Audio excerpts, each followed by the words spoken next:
ગુજરાતમાં આજે મંદી, મોંઘવારી, બેરોજગારી, અત્યાચાર અને ભ્રષ્ટાચારની સમસ્યાથી પ્રજા પીડાઈ રહી છે.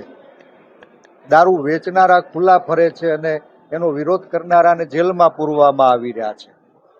ડ્રગ્સ વેચનારા ખુલ્લા ફરી રહ્યા છે અને એનો વિરોધ કરનારા લોકોને સરકાર દ્વારા જેલમાં પૂરવાના પ્રયાસ થઈ રહ્યા છે. ભ્રષ્ટાચારીઓ બેફામ બન્યા છે અને ભ્રષ્ટાચારનો વિરોધ કરનારા લોકો ઉપર ફરિયાદો દાખલ કરવામાં આવી રહી છે. આજે